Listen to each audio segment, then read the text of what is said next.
श्रीमान वेंकटनाथार्य कवितार्केसरी वेदांताचार्यवर्यो मे सन्निधत्तां सदा हृदे।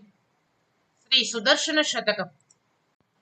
रंगेश विज्ञप्ति करामयस्य शकार चक्रेश नुतिं निवृत्तये समाश्रयेऽहं वरपूरणीं यः तं कूर नारायण नामकं मुनिम्। श्री सुदर्शन शतकम् श्लोकम् 12।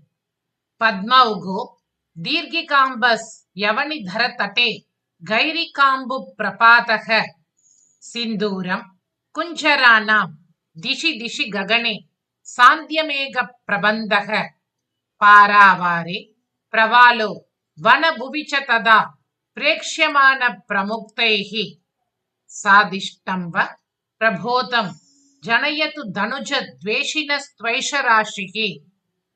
पद्मौघो दीर्घिकाम्बस् यवनिधर तटे गैरिकाम्बु प्रपातः सिन्धूरं कुञ्जराणां दिशि दिशि गगने सान्ध्यमेघ प्रबन्धः पारावारे प्रवालो वनभुवि च तथा प्रेक्ष्यमान प्रमुक्तैः साधिष्ठं व प्रबोधं जनयतु धनुजद्वेषिणस्त्वैष राशिः।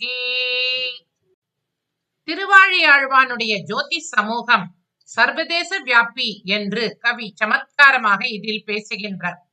வாவித்தடம், மலைச்சாரல், ஆகாயம், கடல், காடு முதலான எல்லா இடங்களிலும் திருவாழியாழ்வானுடைய சுடர்ஜோதி வெள்ளமே வியாபித்து கிடக்கின்றது.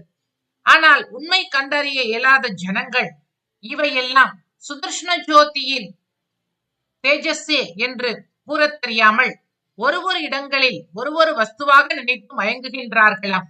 அந்த சுதர்ஷனமூர்த்தியினுடைய ஜோதி சமூகத்தை வாவித்தடங்களில் தாமரை மலர்களாகவும், மலைச்சாரல்களில் காவி நீர் பெருக்காகவும், திக்கஜங்களிடத்தில் சிந்துரச் செம்பொடியாகவும், ஆகாயத்தில் சந்தியா காலமாகவும், கடலினுள் பவழமாகவும், காட்டிடத்தில் செந்தளிராகவும் நினைத்துக் கொண்டனராம்.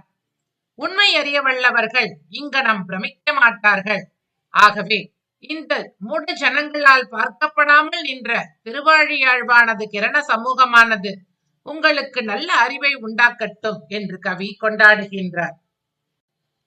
பத்மௌகோ தீர்கிகாம்பஸ் யவனிதர தட்டே கைரிகாம்பு பிரபாதக பத்மௌகோ தீர்கிகாம்பஸ் யவனிதர தட்டே கைரிகாம்பு பிரபாதக सिन्धूरं कुञ्जराणां दिशि दिशि गगने सान्ध्यमेघ प्रबन्धः सिन्धूरं कुञ्जराणां दिशि दिशि गगने सान्ध्यमेघ प्रबन्धः पारावारे प्रवालो वनभुवि च तथा प्रेक्ष्यमान प्रमुक्तैः पारावारे प्रवालो वनभुवि च तथा प्रेक्ष्यमान प्रमुग्धैः साधिष्ठं व प्रबोधं जनयतु धनुजद्वेषिणस्त्वैष राशिः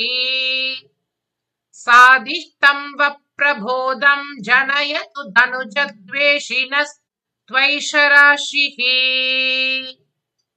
पद्मौघो दीर्घिकाम्बस् यवनिधर तटे गैरिकाम्बु प्रपादः सिन्दूरं कुञ्जराणां दिशि दिशि गगने सान्ध्यमेघ प्रबन्धः पारावारे प्रवालो वनभुवि च तथा प्रेक्ष्यमान प्रमुग्धैः साधिष्ठं व प्रबोधं जनयतु धनुजद्वेषिणस्त्वैष राशिः। श्री सुदर्शन आழ்வார் திருவடிகளே சரணம். கவிதார்க்கிக சிம்ஹாய கல்யாண குணசாலினே ஸ்ரீமதே வெங்கடேஷாய வேதாந்த குரவே நமக. ஸ்ரீமதே நிகமாந்த மகாதேசிகாய நமக.